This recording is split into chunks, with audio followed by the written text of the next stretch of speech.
Hallelujah. Praise the Lord. தேவன் நமக்கு கொடுக்கிற வாக்குத்தத்தம், இந்த ஆண்டவர் நமக்கு கொடுத்த வாக்குத்தத்தமே நம்மளை புதிய காரியங்களுக்குள் அவர் அழைத்து செல்வார் அப்படின்றதான் இல்லையா? ஸோ அந்த புதிய காரியங்களுக்குள் தேவன் நம்மை நடத்தி செல்லும்போது ஹவ் இஸ் த டிரான்சிஷன்? அவர் நம்மை நடத்தி அந்த காரியங்களுக்குள் கடந்து போக செய்யும்போது எப்படியாக அதற்குள் நம்மை பிரவேசிக்க செய்கிறார் என்று சொல்லி இன்றைக்கு நாம் பார்க்க போகிறோம். சங்கீதம் 105:37 இதை குறித்து ஆண்டவர் நமக்கு சொல்லுகிற ஒரு வார்த்தையை நாம் பார்க்க போகிறோம். அப்பொழுது அவர்களை வெள்ளியோடும் பொன்னோடும் புறப்பட பண்ணினார், அவர்கள் கோத்திரங்களில் பலவீனப்பட்டவன் ஒருவனும் இருந்ததில்லை. ஹல்லேலூயா. இந்த வசனம் இஸ்ரவேல் ஜனங்களை தேவன் விடுவித்த போது அவர்களை எகிப்தினுடைய ஒரு கட்டத்திலிருந்து அவர்களுக்கென்று வைத்திருந்த இன்னொரு கட்டத்திற்குள் ஆண்டவர் அவர்களை நகர்த்தி கொண்டு வரும் பொழுது அவர் செய்த காரியத்தை சங்கீதக்காரன் நினைவு கூர்ந்து மறுபடியும் சங்கீதம் பாடுகிறதை நாம் பார்க்கிறோம்.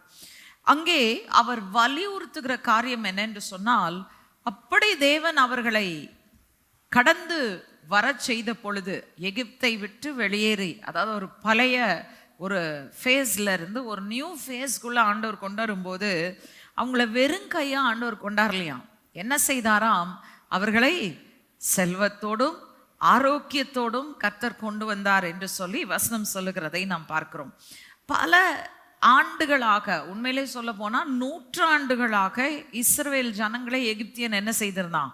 ஒடுக்கி அவர்களை தன்னுடைய வேலையை செய்வதற்கு அடிமைப்படுத்தி அவங்கள ஒருபோதும் அவர்கள் செய்த காரியங்களுக்கு ஏற்ற பலன்களை பெற்றுக்கொள்ளாதபடிக்கு அவர்களை என்ன பண்ணியிருந்தான்?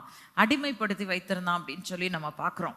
அது மட்டுமல்லாமல் அவர்களை ஆவியிலே முறிய பண்ண வேண்டும் என்று சொல்லிதான் அந்த அடிமைத்தனங்களை அவர்களுக்கு கொடுக்கப்பட்டது என்றும் சொல்லி நாம் பார்க்கிறோம். இதற்கு காரணம் என்னன்னு சொல்லி பார்த்தீங்கன்னா, எகிப்தியனுக்கு ஏதோ முன் விரோதம், ஏதோ இஸ்ரவேல் மேலே அவனுக்கு அவங்கள பிடிக்காம போச்சு அப்படின்னு சொன்னா கூட பரவாயில்ல. யோசேப் பார்வோன் கிட்ட தன் தகப்பனுக்கும் சகோதரர்களுக்கும் இடம் கேட்கும் போதே சொல்றாரு, நீங்கள் அவர் கேட்பாரு, நீங்க என்ன வேலை செய்றீங்க, தொழில் செய்றீங்கன்னு கேட்பாரு. அப்ப நீங்க ஷெப்பர்ட்ஸ் அப்படின்னு சொல்லிருங்க, ஆட்டிடையர் அப்படின்றத சொல்லிருங்க. அப்பனா என்ன செய்வாங்க? உங்களை பக்கத்தில் வைக்காம உங்களை தூரத்தில் கோசேன் நாட்டில் உங்களுக்கு இடம் கொடுத்துருவாங்க அப்படின்னு யோசேப் சொல்கிறார். ஸோ அப்படி ஒரு வேளை அவங்களுக்கு அவங்கள பிடிக்காம போச்சா அப்படின்னு கேட்டால் அதுவும் கிடையாது. அவங்களுக்கு மெயின் ரீசன் என்ன அப்படின்னு சொல்லி பார்த்தீங்கன்னா, அவங்க ஒடுக்க ஒடுக்க ஒடுக்க கர்த்தருடைய கிருபை என்ன செய்து இஸ்ரவேலின் இடத்தில் அதிகமாய் வெளிப்படுகிறதை அவர்கள் பார்க்கிறார்கள். வாசிங்களேன், யாத்ராகமத்தின் புஸ்தகம் 1:12. ஆனாலும் அவர்களை எவ்வளவு ஒடுக்கினார்களோ அவ்வளவாய் அவர்கள் பலுகி பெருகினார்கள், ஆகையால் அவர்கள் இஸ்ரவேல் புத்திரரை குறித்து எரிச்சல் அடைந்தார்கள்.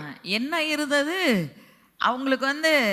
அவங்க மேல ஒரு வெறுப்பு கிடையாது, ஆனா ஒரு பயம், அந்த பயத்தினாலே உண்டான ஒரு எரிச்சல் என்று சொல்லி நாம் பார்க்கிறோம். காரணம் என்ன? நான் ஒடுக்கி ஆவியை நான் ஒடுங்கி போக பண்ணணும்னு நான் நினைக்கிறேன், ஆனா என்ன நடக்க மாட்டேங்குது? நான் நினைக்கிறது இவன்கிட்ட நடக்க மாட்டேங்குது. நான் ஒடுக்க ஒடுக்க இவர்கள் பெருகத்தான் செய்கிறார்களே தவிர அவர்கள் குன்றி போகவில்லை, குறுகி போகவில்லை அப்படின்றதான் எகிப்தியன் கண்கூடாய் பார்க்கிற உண்மை என்று சொல்லி நாம் பார்க்கிறோம். ஒருவர் இப்படியாக சொன்னார், வனாந்திரங்களிலே கர்த்தருடைய கிருபையை அனுபவிக்கும் போது வனாந்திர வாழ்க்கையே பங்காய் இருந்தா கூட பரவாயில்ல அப்படின்னார். இஸ்ரவேல் ஜனங்களுக்கு சிறையிருப்புல இருந்தாலும் அந்த சிறையிருப்புலையும் கர்த்தருடைய கிருபை இருக்கிறதுனால உண்மையை சொல்ல போனால் அவர்களை பார்க்கிறவர்கள் அவர்களை குறித்து என்ன செய்யறாங்க? எரிச்சல் அடைகிறாங்க. இவனை என்ன பண்ணாலும் இவனை ஒன்றும் பண்ண முடியலையே, இவனை ஒடுக்கணும், நம்பர்ஸ்ல குறைக்கணும்னு பார்க்குறோம். நம்ம நெருக்க நெருக்க இன்னமும் அவன் எண்ணிக்கையில பெருகி கொண்டு போகிறான். கர்த்தர் அவனுக்கு பெருக்கத்தின் ஆசீர்வாதத்தை கொடுத்திருக்கிறார் என்று பார்க்கிறான். அதே போல பார்த்தா அவனை ஆவியில முறிய பண்ணணும்னு பார்த்தா அதையும் செய்ய முடியல. எவ்வளவோ நுகத்தை ஏற்றி பார்த்துட்டோம், எவ்வளவோ பாரத்தை எடுத்து வைத்து பார்த்துட்டோம், ஆனா ஒன்றும் நடக்க மாட்டேங்குது அப்படின்னு சொல்லி அவன் பார்க்கிறான் என்று சொல்லி நாம் பார்க்கிறோம். இன்றைக்கும் சாத்தானுக்கு நம்முடைய வாழ்க்கைக்கு விரோதமாய் பல மக்களை, மனுஷரை, சூழ்நிலைகளை சாத்தான் கட்டவிழ்ப்பதற்கு காரணம் என்னன்னு சொல்லி பார்த்தீங்கன்னா, என்னதான் செஞ்சாலும் இவங்க என்ன செய்ய மாட்டேங்கிறாங்க. எவ்வளவோ பாரத்தை வச்சு பார்த்துட்டேன், எவ்வளவோ பிரச்சனையை வச்சு பார்த்துட்டேன், எவ்வளவோ வியாதியை வச்சு பார்த்துட்டேன், எவ்வளவோ எதிர்ப்பை வச்சு பார்த்துட்டேன், ஆனா இவங்களை என்ன செய்ய முடியல, முறிக்க முடியலன்னு சொல்லி அவன் பார்த்து நம்மை குறித்து எரிச்சல் அடைகிறான் என்று சொல்லி நாம் பார்க்கிறோம். அதனாலதான் எல்லாரையும் நமக்கு விரோதமா ஏவி விடுறது, சூழ்நிலைகளை நமக்கு விரோதமாய் திருப்புகிறது, வியாதி, பலவீனம், போராட்டம் அப்படின்னு சொல்லி நம்ம நிறைய காரியங்களை ஃபேஸ் பண்றதுக்கு காரணம் என்னன்னா, மனுஷர் அல்ல. நல்லா ஞாபகம் வச்சுக்கோங்க, it is never men and women, it is the one enemy that we have in Satan. அதற்கு காரணம் என்ன? அவன் பார்க்கிறான், நான் எவ்வளவுதான் இவர்களை அழிக்க வேண்டும் என்று நான் முயற்சித்தாலும் என்னால் ஒன்றும் செய்ய முடியவில்லை. என்ன வச்சாலும் அதுல கர்த்தருடைய கிருபை இவர்களுக்கு போதுமானதா இருக்கிறது மட்டுமல்ல, இவர்களை காப்பாற்றுகிறது மட்டுமல்ல, அந்த கிருபை இவர்களை வனாந்திரங்களிலும் பெருக பண்ணுகிற கிருபையாயிருக்கிறது என்று சொல்லி அவன் பார்க்கிறான் என்று சொல்லி நாம் பார்க்கிறோம். ஸோ என்ன ஆகுது அப்படின்னு சொல்லி பார்த்தீங்கன்னா, இப்போ ஆண்டவர் இதை பார்க்கலையான்னு கேட்டிங்கன்னா பார்த்துட்டு தான் இருக்கிறாரு. சத்ரு தன் ஜனங்களை, தன் உடன்படிக்கையின் ஜனங்களை, தன் வாக்குத்தத்தத்தை பெற்ற ஜனங்களை ஒடுக்குகிறதை கர்த்தர் பார்த்து கொண்டுதான் இருக்கிறார். அப்ப பார்த்து கொண்டு ஏன் ஆண்டவரே மௌனமா இருக்கிறீங்கன்னு கேட்க தோணுதா இல்லையா? யோசிச்சு பாருங்க. நம்ம படுற கஷ்டத்தை எல்லாம் பார்க்கிறார், கிருபையை கொடுக்குறார். பார்க்குறீங்களா ஆண்டவரே, கிருபையும் கொடுக்குறீங்களா ஆண்டவரே, ஏன் என்ன இந்த அடிமைத்தனத்திலிருந்து நீங்க விடுதலை ஆக்க மாட்டேங்கிறீங்க, ஏன் என்னை இதுல இருந்து புறப்பட பண்ணலை அப்படின்னு கேட்டா, ஆண்டவர் எப்பவுமே அந்த காலத்திற்காக காத்திருக்கிற தேவனாயிருக்கிறார். இந்த மீன் டைம் என்ன நடக்குதுன்னா, சாத்தான் எல்லா பக்கத்துலையும் நெருக்கினாலும் நாம் என்ன செய்வதில்லை, ஒடுங்கி போவதில்லை. வாசிக்கலாமே 2 கொரிந்தியர் புஸ்தகம் 4ஆம் அதிகாரம் 8ஆம் வசனம். நாங்கள் எப்பக்கத்திலும் நெருக்கப்பட்டும் ஒடுங்கி போகிறதில்லை, கலக்கம் அடைந்தும் மனமுறிவு அடைகிறதில்லை. எப்பக்கத்துல நெருக்கப்பட்டாலும் நாங்க ஒடுங்கி போறது இல்ல, நாங்க கர்த்தருக்குள் பெருகுகிறவர்களாய் தான் இருக்கிறோம். அவர் பார்த்து கொண்டிருக்கிறார், பார்த்து கொண்டிருக்கிறவர் கிருபை அழித்து கொண்டே இருக்கிறார். ஆகவே என்ன நடக்கிறது, எந்த பக்கம் நெருக்கப்பட்டாலும் ஒடுக்கம் வருவதில்லை, நாங்கள் என்ன செய்கிறோம், பெருகி கொண்டே தான் இருக்கிறோம் என்று சொல்லி அங்கே சொல்லுகிறதை நாம் பார்க்கிறோம். கலக்கம் அடைகிறோம், ஆனால் மனம் முறிந்து போவதில்லை. எங்களுக்கு சூழ்நிலைகளை பார்க்கும்போது மனசுல கலக்கம் வரத்தான் செய்யுது, ஆனா நம்பிக்கை ஒருபோதும் அற்று போகவில்லை. அல்லேலூயா. நம்பிக்கை ஒருபோதும் அற்று போகவில்லை. நாம் பேசுறதெல்லாம் எனக்கு நடக்கிற மாதிரி தெரியலையே, நான் அறிக்கை செய்யறது என் வாழ்க்கையில நடக்க மாட்டேங்குதே, நான் நம்புகிறது என் வாழ்க்கையில சேர மாட்டேங்குதே அப்படின்னு நம்ம யோசித்தாலும், என்ன நடந்தாலும் சரி நீரே என் நம்பிக்கை என்று சொல்லி அவர் மீது தொடர்ந்து நம்பிக்கையை பதித்து வைத்திருக்கிறவர்களாய் நாம் இருக்கிறோம். இப்போ என்ன நடக்குது, ஆண்டவர் பார்த்துக்கிட்டே இருக்கிறார். ஏன் மௌனமா இருக்கிறார்? ஏன் இறங்கி அந்த சூழ்நிலையை விட்டு நம்மளை தூக்கி எடுக்கக்கூடாது? ஆண்டவருக்கு எல்லாவற்றுக்கும் ஏற்ற காலம் என்று ஒன்று உண்டு. அதின் காலத்துல சகலவற்றையும் நேர்த்தியாய் செய்கிற கர்த்தர். நல்லா ஞாபகம் வச்சுக்கோங்க, அவுட் ஆஃப் சீசன் வந்தா அது தன் காலத்துல வராமல் அதை எப்படியோ நீங்க ஃபோர்ஸ் பண்ணி முன்னாடியோ பின்னாடியோ வாங்கினீங்கன்னா கூட அது நேர்த்தியாய் வரவே வராது, அது அலங்கோலமாக தான் இருக்கும். ஆனா ஆண்டவர் அதை ஏற்ற காலத்திலே செய்யும் போது நேர்த்தியான நிறைவான ஒரு ஆசீர்வாதமாகத்தான் அது இருக்கும் என்று சொல்லி நாம் பார்க்கிறோம். வாசிக்கலாமே சங்கீதம் 102:13. தேவரீர் எழுந்தருளி சீயோனுக்கு இறங்குவீர், அதற்கு தயை செய்யும் காலமும் அதற்காக குறித்த நேரமும் வந்தது. தயை செய்யும் காலம் வர வேண்டும், அவர் நமக்காக குறித்திருக்கிற நேரம் வர வேண்டும், அப்பொழுதுதான் கர்த்தர் எழும்புகிறார். இப்போ பிசாசு என்ன சொல்லுவான், இத்தனை காலம் நடக்கலையே, இப்போ என்ன நடந்துருவா போகுது அப்படின்னு சொல்லி நம்மகிட்ட என்ன செய்வான், நம்ம நம்பிக்கையை அற்றுப்போக பண்ணுவதற்கு, நாம் நம்பி இருக்கிற அந்த நம்பிக்கையை அவன் எப்படி ஆகிலும் கலைத்து போட வேண்டும் என்று சொல்லி என்ன செய்யறான், முற்படுகிறான். இவ்வளோ காலம் நடக்கல, இனிமேலேயே நடக்க போகுது, இவ்வளோ காலம் வராதது, இனிமேல என்ன பிரயோஜனம் அப்படின்னு சொல்லி நிறைய நம்மளை டிஸ்கரேஜ் பண்ற பிசாசினுடைய காரியங்களை நம்ம பார்ப்போம். ஆனா ஒண்ணு மட்டும் ஞாபகம் வச்சுக்கோங்க, காலம் வந்துவிட்டால் அதற்கு மேல் அவனால் தடை செய்ய முடியாது. அவனுக்கு தெரியாது கர்த்தர் சரியான காலத்துல ஒரு காரியத்தை செய்யும் போது அது ஒருபோதும் குறைவா இருக்காது, அலங்கோலமா இருக்காது. அது பூரண நிறைவுள்ளதாயும் மிகவும் நேர்த்தியாய் செய்யப்பட்டதாயும் இருக்கும். அல்லேலூயா. அந்த காலம் நமக்கு வந்துருச்சு. அதுதான் இன்னைக்கு வாக்குத்தத்தம். ரைட்? இவ்வளோ நாள் காத்திருந்தோம். நாம் எதிர்பார்த்திருந்த காரியங்களை பெற்றுக்கொள்ளும் காலத்திற்குள் கர்த்தர் கொண்டு வந்திருக்கிறார். எதுக்காக அப்படின்னு சொல்லி பார்த்தீங்கன்னா, பெற்றுக்கொண்டு அதே இடத்துல இருப்பதற்காக அல்ல, கர்த்தர் நம்மை இன்னும் உயரங்களுக்கு அழைக்கிறார். ஹல்லேலூயா. இதுவரைக்கும் இருந்ததை விட இன்னும் அதிகமாய் அவருக்குள், இதுவரைக்கும் அவருக்காக செய்ததை விட இன்னும் அதிகமாய் அவருக்காக செய்வதற்கு நம்மை உயரங்களுக்கு அழைக்கிற தேவனாய் இருக்கிறார். அதற்காகத்தான் அவர் எல்லாவற்றையும் நமக்கு நேர்த்தியாய் செய்கிற தேவனாய் இருக்கிறார். ஒரே ஒரு காரியம், இவ்வளோ காலம் நடக்கலையே, இனிமேலையா நடக்க போகுது. வாக்குத்தத்தம்லாம் நல்லா தான் இருக்குது, ஆனால் ப்ராக்டிக்கலாக பார்த்தா இன்னும் வரலையே அப்படின்னு சொன்னால் ஒரே ஒரு காரியம் நான் சொல்வேன், நம்பிக்கை மட்டும் இழந்துடாதீங்க. நம்பிக்கையை ஒருபோதும் இழந்துடாதீங்க. இவ்வளோ நாள் வெயிட் பண்ண இனிமேல் நடக்காது, அல்லது இது மாறவே மாறாது, இந்த சூழ்நிலை இப்படி தான் இருக்க போகிறது அப்படின்னு டோன்ட் செட்டில் ஃபார் லெஸ். ஏன் தெரியுமா? ஆண்டவர் சொல்றாரு, when the time comes, the appointed time comes, it will happen. Habakkuk 2ஆம் அதிகாரம் 3ஆம் வசனத்துல ரொம்ப அழகா ஒரு காரியத்தை சொல்றார், வாசிக்கலாமே. குறித்த காலத்துக்கு தரிசனம் இன்னும் வைக்கப்பட்டிருக்கிறது, முடிவிலே அது விளங்கும், அது பொய் சொல்லாது, அது தாமதித்தாலும் அதற்கு காத்திரு, அது நிச்சயமாய் வரும், அது தாமதிப்பது இல்லை. அவர் என்ன சொல்றாரு? நான் சொல்லிட்டது காரியம் நிச்சயமா நடக்கும், விளங்கும். நான் கொடுத்த வாக்குத்தத்தங்களை நான் மாற்றுகிறவர் அல்ல, நான் வாக்குத்தத்தத்தில் உண்மை அற்றவர் அல்ல, நான் வாக்குத்தத்தத்தில் உண்மை உள்ளவராய் இருக்கிறேன். நம்ம உண்மையா இருக்கிறோமோ இல்லையோ, அவர் தன்னுடைய உண்மையில மாற்றம் அடைய முடியாது என்பதனால அவர் என்ன சொல்றாரு? தாமதித்தாலும் காத்திரு, பொய் சொல்லாது. தரிசனம் ஒருபோதும் பொய் சொல்லாது, வாக்குத்தத்தம் ஒருபோதும் பொய் சொல்லாது. தரிசனத்தை இழந்துட்டீங்கன்னா நீங்க முடிவுகளை இழந்துருவீங்க. புரியுதா? அதனால தான் சொல்றாரு, குறித்த காலத்துக்காக தரிசனத்தை வச்சிருக்கிறேன், அதை விட்டுறாத. ஒரே ஒரு காரியம் கேட்கிறேன் நான் உங்களை. ஆபிரகாமுக்கு ஆண்டவர் வாக்குத்தத்தம் கொடுத்தார். என்ன சொன்னாரு? உனக்கு ஒரு சந்ததியை சாராளின் மூலமாய் நான் ஏற்படுத்துவேன் என்று அவர் சொல்லுகிறார். ரைட்? சொன்னவர் எத்தனை காலம் காத்திருந்தாரு? 25 வருஷம். வாக்குத்தத்தத்தை கொடுத்து 25 வருஷமா நிறைவேறாத வாக்குத்தத்தம். நடுவுல நம்மளை போலதான் அவங்களும் நம்பிக்கை இழந்தாங்க இல்லையா? சாராள் ஆகாரம் கொடுக்கிறா. ஆபிரகாமுக்கு உண்மையிலே உறுதியான நம்பிக்கை இருந்திருந்தா அவர் என்ன செஞ்சிருக்க கூடாது? வேண்டாம் சாராளே, கர்த்தர் நமக்கு கொடுப்பேன்னு சொல்லியிருக்கிறாரு அப்படின்னு சொல்லி இருந்திருக்கணும். தடுமாற்றங்கள் வரலாம், but we must remember that we cannot settle for something that is not God given. தேவன் கொடுக்காத ஒன்றுக்காக நாம் சமரசம் செய்து கொள்வது நியாயமே கிடையாது. அப்பதான் இன்னமும் தாமதிக்கும். வழங்குதா?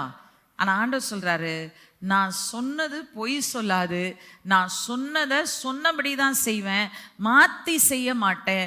என் உண்மையில் பிசகாதவராய் இருக்கிறவர், நான் சொன்னதை அப்படியே நிறைவேற்றுவேன்.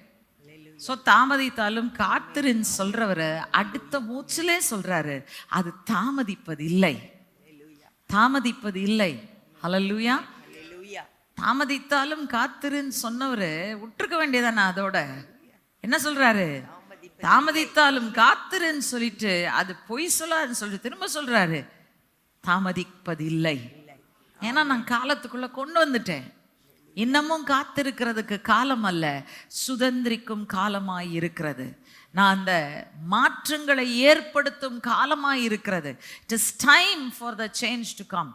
காத்திருந்து காத்திருந்து காத்திருந்து பெற்றுக்கொள்ளாததை இன்றைக்கு பெற்றுக்கொள்ளும் காலத்திற்குள் கர்த்தர் கொண்டு வருகிறார்.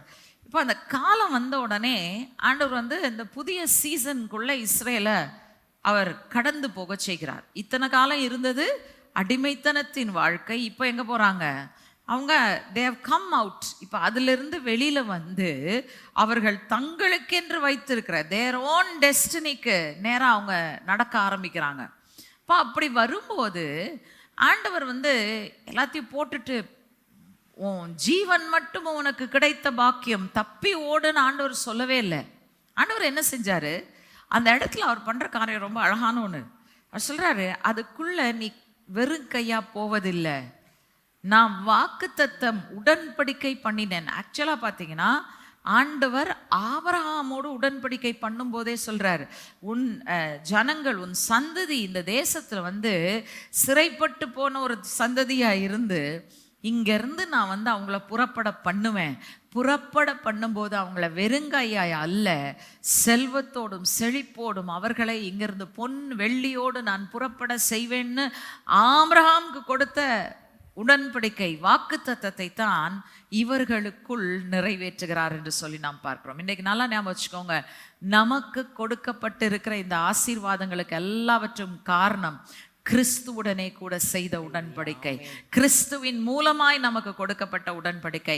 நம்முடைய தகுதியினாலே அல்ல, நாம் நல்லவர்கள், நாம் ஏதோ பெருசா செஞ்சிட்டோன்றதுக்காக அல்ல, நம்மை தேவன் கிறிஸ்து இயேசுவுக்குள் தெரிந்தெடுத்தார் என்ற ஒரே காரணத்திற்காக அவர் எல்லாவற்றையும் நமக்காக செய்கிற தேவனாயிருக்கிறார். ஹல்லேலூயா. ஏன் செய்யணும்? ஏன் வாக்குத்தத்தங்கள் எல்லாம் கிறிஸ்து இயேசுவுக்குள் ஆம் என்றும் ஆமென் என்றுமா எனக்கு மாற வேண்டும்? அதற்கு ஒரே காரணம் நான் அல்ல, எனக்குள் வாழ்கிற கிறிஸ்துவே அதற்கு காரணமாயிருக்கிறார் என்று சொல்லி நாம் பார்க்கிறோம். ஸோ இது நம்ம பார்க்கும்போது ஆண்டவர் அந்த உடன்படிக்கையின் ஆசீர்வாதத்தை தான் இஸ்ரவேல் ஜனங்களுக்கு கொடுத்தார் அப்படின்னு சொல்லி நம்ம பார்க்குறோம். அந்த சம்பவத்தை நாம் யாத்திராகமத்தில் பார்க்கும் பொழுது ரொம்ப அழகா ஒரு காரியத்தை நம்ம அங்கே பார்க்குறோம். யாத்திராகமத்தின் புஸ்தகம் 12ஆம் அதிகாரம் 35-36 வசனங்கள் வாசிக்கலாம். மோசே சொல்லி இருந்தபடி இஸ்ரவேல் ஜனங்கள் எகிப்தியரிடத்தில் வெள்ளி உடைமைகளையும் பொன்னுடைமைகளையும் வஸ்திரங்களையும் கேட்டார்கள். கர்த்தர் ஜனங்களுக்கு எகிப்தியரின் கண்களில் தயவு கிடைக்கும்படி செய்ததினால் கேட்டதை அவர்களுக்கு கொடுத்தார்கள். இவ்விதமாய் அவர்கள் எகிப்தியரை கொள்ளையிட்டார்கள். ஓகே, இப்ப என்ன சொல்லுது? எகிப்தியரை அவர்கள் கொள்ளையிட்டார்கள். இவ்வளவு நாள் எகிப்தியன் அவர்களுடைய பலனை கொள்ளையிட்டான். எத்தனை பேருக்கு விளங்குது? ரைட். எகிப்தியன் என்ன செய்தானாம்? அவர்களுடைய பலனை கொள்ளையிட்டு அவர்களை அடிமை கொண்டு அவர்களுக்கு வர வேண்டியது எல்லாவற்றையும் கொடுக்காமல், இன்னும் சொல்ல போனா உரிமைகளை கொடுக்காம போனா கூட பரவாயில்ல, கடினமான நுகங்களை அவர்கள் மேல் ஏற்றினான். நான் வைக்கோலை தரமாட்டேன், புல்ல தரமாட்டேன், ஆனா நீ செய்ய வேண்டியதை செஞ்சுதான் ஆகணும்னு சொல்லிட்டு எகிப்தியன் நம் மீது பாரத்தை ஏற்றும் பொழுதுதான் கர்த்தர் சொல்லுகிறார், காலம் வந்துருச்சு, நீ புறப்படு. இப்போ நீ புறப்படும் போது உன்னைய வெறுங்கையா குற்றுயிராய் இங்கிருந்து புறப்பட நான் அனுமதிப்பது இல்லை. ஏனென்றால் நான் நீதியும் நியாயமும் உள்ள தேவன். I am a god of justice. அநியாயமா எந்த காரியத்தையும் நான் செய்யறதில்லை. அநியாயமா நான் எகிப்தியனையும் கொள்ளையிட மாட்டேன். கரெக்டா? நல்லா ஞாபகம் வச்சுக்கோங்க. நம்ம யோசிக்கிறோம், எகிப்தியன் கொள்ளையடிக்கப்பட்டான்னா பத்தியா ஆண்டவர் தன் ஜனங்களை எல்லார்ட்ட இருந்தும் கொள்ளையடிக்க விடுவாருன்னு நீங்க தயவுசெய்து அப்படியெல்லாம் தப்பான எண்ணம் கொள்ளாதீங்க. ரைட்? இங்க நடந்தது என்னன்னா, நியாயம்தான் நடந்தது. என்ன நியாயம் நடந்தது? அவன் அத்தனை வருஷம் செய்ய வேண்டியது எல்லாவற்றையும் செய்து கொடுத்தது மட்டுமல்ல, அதற்கும் மிஞ்சி செய்ய வைக்கப்பட்டான் என்று சொல்லி நாம் பார்க்கிறோம். எகிப்தியன் பாரமான நுகத்தை சுமத்தினான். அவனை நொறுக்கி வேலையை வாங்கி தன்னுடைய பட்டணங்கள் எல்லாத்தையும் கட்டுவித்தான் என்று சொல்லி நாம் பார்க்கிறோம். ராம்சேஸ் என்ற ஒரு பட்டணத்தை அவர்கள் கட்டுகிறதற்கு காரணமாக இருந்தார்கள். Their work was hard work and hard labor. ஆண்டவர் அது எல்லாத்தையும் பார்த்துட்டு இருக்கிறாரு. இன்னைக்கு நான் ஒன்று சொல்றேன், நான் இவ்வளவு செய்கிறேன், எனக்கு இது பலன்களை நான் பார்த்ததே இல்லை, பலன்கள் கிடைக்க மாட்டேங்குது, எவ்வளவோ ஜெபிச்சிட்டேன், எவ்வளவோ பிரயாசப்பட்டுட்டேன், ஆனால் ஒன்றும் நடக்கலைன்னு நினைக்கிறீங்களா? ஆண்டவர் பார்த்து கொண்டு தான் இருக்கிறார். அவர் அநீதி உள்ள தேவன் அல்ல. ஹல்லேலூயா. லூக்கா 18ஆம் அதிகாரத்தில் நம்ம பார்க்குறோம், அந்த விதவை அவள் போய் அநீதி உள்ள நியாயாதிபதிட்ட போய் அவனை அலட்டுகிறது நிமித்தமாய் அவன் கொடுத்தான் என்று சொல்லி நாம் பார்க்கிறோம். அநீதி உள்ளவனே அவனை போட்டு அலட்டினதுனால கொடுத்துட்டான். ஆனா நாமோ விதவையும் அல்ல. நல்லா கவனிங்க, நீங்க விதவை அல்ல, நீங்கள் உன்னதமான தேவனுடைய பிள்ளைகளும் கிறிஸ்துவின் மணவாட்டியுமாய் இருக்கிறீர்கள். நியாயமா அவர்கிட்ட என் தகப்பன்ட்ட நான் கேட்கிறேன், என் மணவாளன் மூலமாய் நான் அவரிடத்தில் நான் கேட்கிறேன் அப்படின்னு சொல்லும்போது அவர் கொடுப்பதற்கு தாமதிப்பது இல்லை. ஹல்லேலூயா. நீதியை செய்ய அவர் தாமதிப்பது இல்லை. காலம் வந்து விட்டது, நீதியை நிறைவேற்றத்தான் போகிறார் உங்கள் வாழ்க்கையில. நீங்க நியாயமா பெற்றுக்கொள்ள வேண்டியதை பெற்றுக்கொள்ளத்தான் செய்வீர்கள். அந்த பலன்களை ஒருவரும் உங்களிடத்திலிருந்து பறித்து கொள்ள முடியாது. காரணம் என்ன? உங்கள் தேவனாகிய கர்த்தர் அந்த காலகட்டத்துக்குள்ள உங்களை கொண்டு வந்து உங்களை ஒடுக்கினவனை ஒடுக்கும்படியாக, உங்களை கொள்ளையிட்டவனை நீங்கள் கொள்ளையிடும்படியாக உங்களை அழைத்திருக்கிறார். ஹல்லேலூயா. நான் பட்ட கஷ்டம், வேதனை, கண்ணீர் இதெல்லாம் ஏன் ஆண்டவரே ஏன் அனுமதிச்சிங்க அப்படின்னு கேட்குறீங்களா? எதற்காக அனுமதித்தார்னா, நீங்க எவ்வளவு கொள்ளை அடிக்கணுன்றதை உங்களுக்கு காட்டுறதுக்கு தான் அவர் அனுமதித்தார். ஹல்லேலூயா. என்னெல்லாம் பண்ண, என்னை எப்படியெல்லாம் ஒடுக்குன, இப்போ கொள்ளையடிக்கிற காலம் வந்துருச்சு.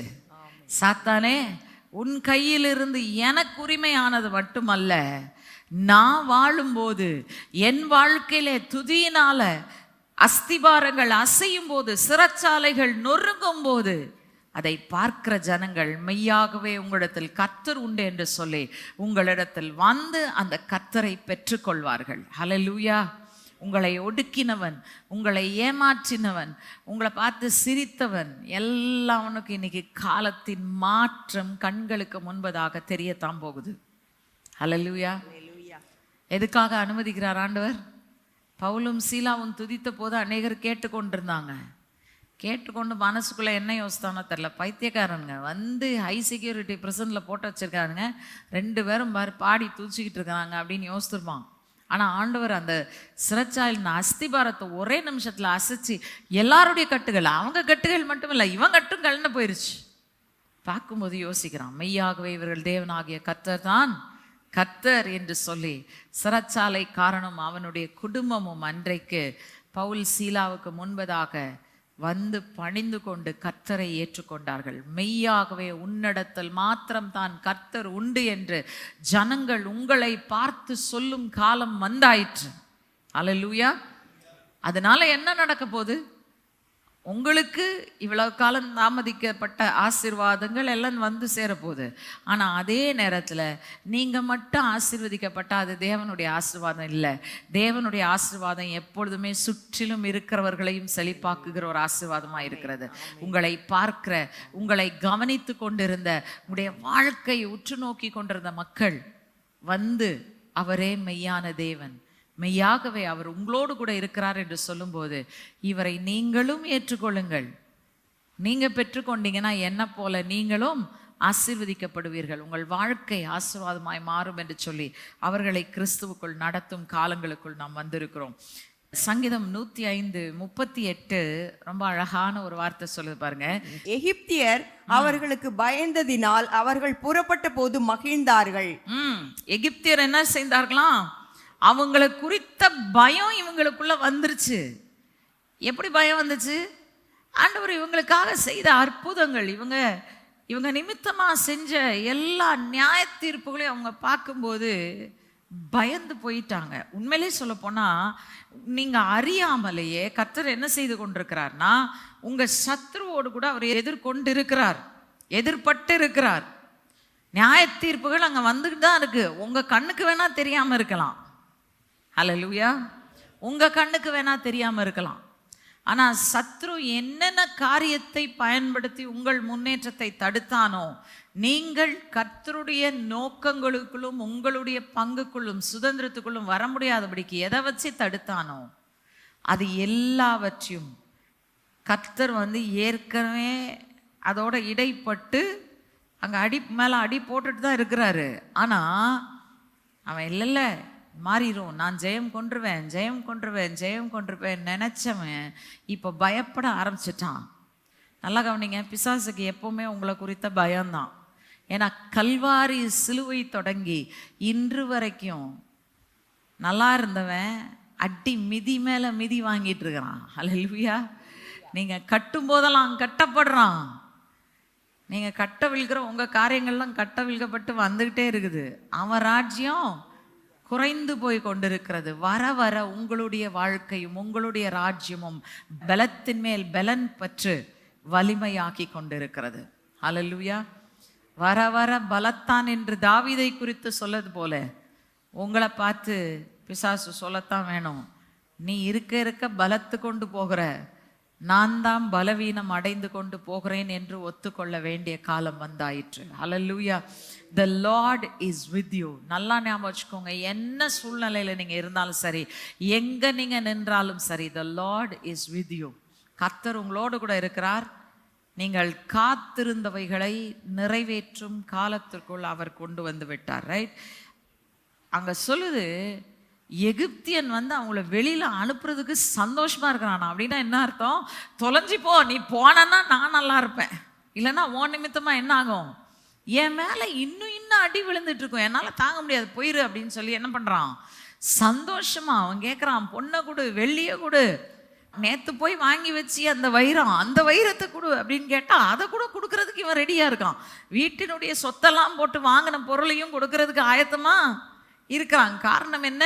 நீ போனா போதும், இங்க இருந்துராத, தயவுசெய்து இருந்துராத. வழங்குதா உங்களுக்கு? இன்னைக்கு எந்தெந்த காரியங்கள் உங்களை அடிமைப்படுத்தி வைத்திருந்ததோ அது சந்தோஷமா போ, இருக்காத. இருந்தா எனக்கு தான் அடி மேல அடி, நான் விடலைன்னா என்னை தூளாக்கிடுவாரு, என்ன சாம்பலாக்கிடுவாரு உங்க ஆண்டவர், அதனால போயிரு, நான் விட்டுறேன், தெரியாம பிடிச்சிட்டேன் உன்னைய அப்படின்னு சொல்லி உங்களை கட்டவிழ்க்கும் காலத்திற்குள் கர்த்தர் கொண்டு வந்திருக்கிறார். ஹல்லேலூயா. நீங்க இனி கட்டப்படுவது இல்லை.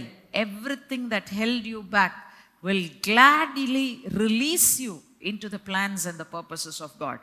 அந்த காலத்திற்குள் நீங்க வரும் பொழுது உண்மையிலே சொல்ல போனா உங்களை அடிமைப்படுத்தி இருந்தவன் சந்தோஷமா துரத்தி போ அப்படின்றான்.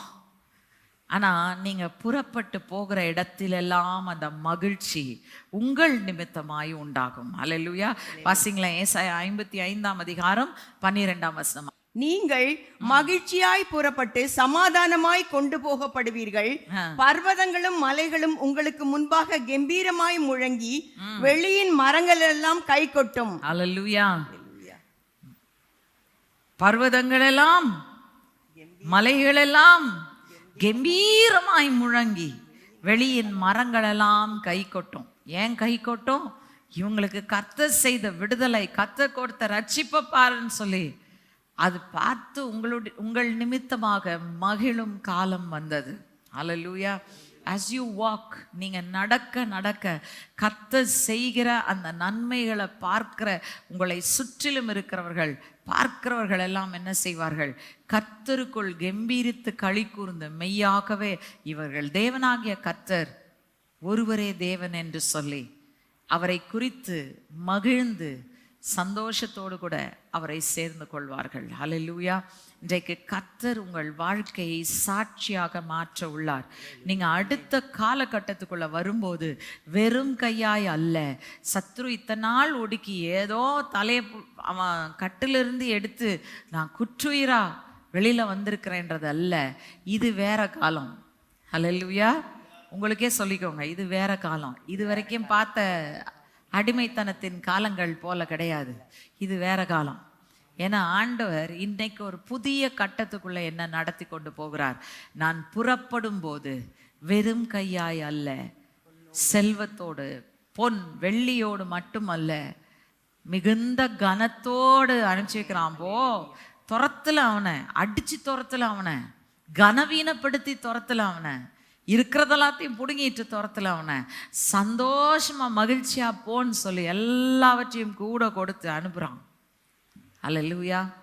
இன்னைக்கு கர்த்தர் மகிழ்ச்சினாலே உங்களை நிரப்பும் காலம் வந்தாயிற்று.